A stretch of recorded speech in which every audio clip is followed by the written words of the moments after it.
Hello everyone, chapter 10 शरारती दर्जी शुरू करते हैं। ये एक कहानी है। ये एक दर्जी की कहानी है जिसमें वो हाथी के साथ शरारत करता है। एक दर्जी होता है, उसका नाम रियाज होता है। वो कपड़ों की सिलाई बहुत अच्छे ढंग से करता है। अधिकतर लोग उसी के पास सिलाई करवाया करते थे। दुकान के सामने से रोज एक हाथी तालाब पर स्नान करने जाता था। रियाज रोजाना उस हाथी को आते जाते देखता था। एक दिन रियाज ने हाथी को बुलाकर एक रोटी दी। जो रियाज कपड़े सिलने वाला था, उसने हाथी को बुलाकर एक रोटी दी। रोटी पाकर जो हाथी है वो बहुत खुश हुआ। उस दिन से हाथी रोज दुकान के सामने रुकने लगा और अपनी सूंड दुकान के अंदर बढ़ाता। रियाज झट से उसे एक रोटी दे देता। दोनों इस तरह से एक दूसरे से खुश रहते। रोटी लेकर हाथी चला जाता। तालाब से जब वो लौटता तो रियाज के लिए एक सूरजमुखी का फूल ले आता और उसे दे देता। एक दिन जो रियाज था दर्जी, उसे एक शरारत सूझी। उसने सोचा क्यों ना इस हाथी के साथ मजाक की जाए। उसने रोटी के बजाय उसकी सूंड में सुई चुबो दी। जो रियाज था उसने क्या किया, रोटी के बजाय उसकी सूंड में सुई चुबो दी।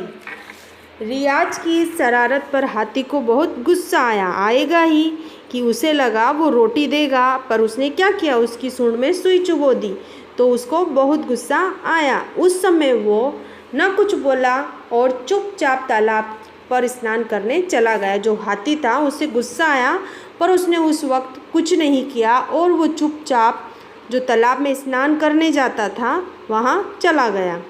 लौटते समय वो फूल की जगह अपनी सूंड में तालाब की बहुत सी कीचड़ भर लाया। जब वो रोज़ लौटते समय रियाज के लिए सूरजमुखी का फूल लेके आता था, वो नहीं लेके आया और क्या करके लाया, कीचड़ भर लाया। दर्जी दुकान में बैठा कपड़ों की सिलाई कर रहा था। हाथी ने सूंड में लाया सारा कीचड़ उसके ऊपर, जो गंदा पानी था उसके ऊपर डाल दिया।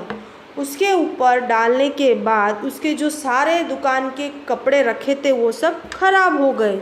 रियाज को अपनी गलती का एहसास हुआ। अब उसने इस किए पर बहुत पछतावा किया। जो रियाज था उसको अपनी गलती का एहसास हुआ और उसको अपने किए पर बहुत पछतावा हुआ कि मैंने ऐसा क्यों किया। उसको पछतावा होने लगा कि मैंने इसको सुई चुबोई थी, इसीलिए इसने मुझसे बदला लिया है। रियाज ने कभी भी पशुओं को तंग नहीं, मतलब परेशान करने की कसम खाई।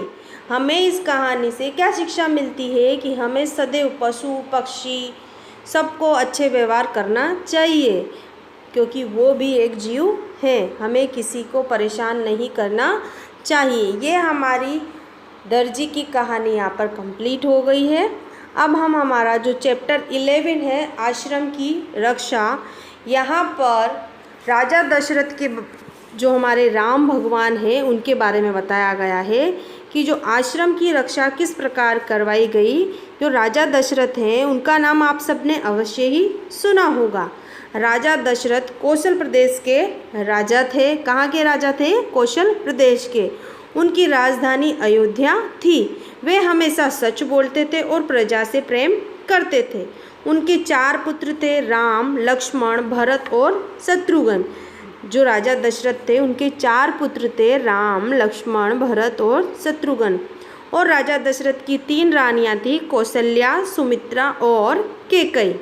राम जो है वो कौशल्या के और लक्ष्मण और शत्रुघ्न वो सुमित्रा के पुत्र थे। कैकेयी के पुत्र भरत थे, उनकी माता कौन थी? कैकेयी थी। चारों भाइयों में बहुत गहरा प्रेम था। इस प्रकार तीनों रानियां भी एक दूसरे से बहुत प्रेम करती थी। राजा दशरथ के 4 पुत्रों में राम जो थे वो सबसे बड़े थे। सभी भाई उनका आदर करते थे। एक बार की बात है, राजा दशरथ राज दरबार में अपने मंत्रियों के साथ किसी विषय पर बात कर रहे थे। एक बार की बात है कि जो राजा दशरथ है वो अपने मंत्रियों के साथ किसी विषय पर बात कर रहे थे। राजा के सामने सभी दरबारी अपने अपने विचार प्रकट कर रहे थे। उसी समय मुनि विश्वामित्र राज दरबार में आए। राजा ने उन्हें उठकर प्रणाम किया और आदर के साथ आसन पर बैठाया। राजा ने मुनि विश्वामित्र के हाथ जोड़ विनम्र भाव से पूछा, मुनिवर, अपने आने का कारण बताइए ताकि मैं आपकी समस्या का निदान कर सकूं। विश्वामित्र बोले, हे राजन, आजकल मेरे आश्रम में कुछ राक्षस जो हैं वो बहुत तंग करते हैं, हमें यज्ञ नहीं करने देते।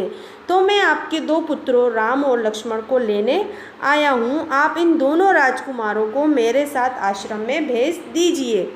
ये दोनों आश्रम में रहकर हमारे यज्ञ की रक्षा करेंगे। राजा दशरथ अपने पुत्रों से बहुत प्रेम करते हैं, फिर भी उन्होंने मुनि विश्वामित्र की बात को स्वीकार किया। उन्होंने राम और लक्ष्मण को विश्वामित्र के साथ भेज दिया। आश्रम पहुंचकर मुनि विश्वामित्र ने दोनों राजकुमारों को धनुर्विद्या सिखाई। धनुर्विद्या सीखने के बाद राम लक्ष्मण ने वीरता से आश्रम और यज्ञ की रक्षा की। उन्होंने अनेक राक्षसों को मार गिराया। आश्रम के सभी लोग सुख से रहने लगे और चारों ओर शांति छा गई। यहाँ पर आश्रम की रक्षा किस प्रकार की कि जो राम और लक्ष्मण थे वो दशरथ के पुत्र थे और उनको विश्वामित्र अपने आश्रम की रक्षा के लिए लेके गए थे। पहले उन्होंने उनको धनुर्विद्या सिखाई और फिर बाद में उन्होंने सभी राक्षसों को मार भगाया।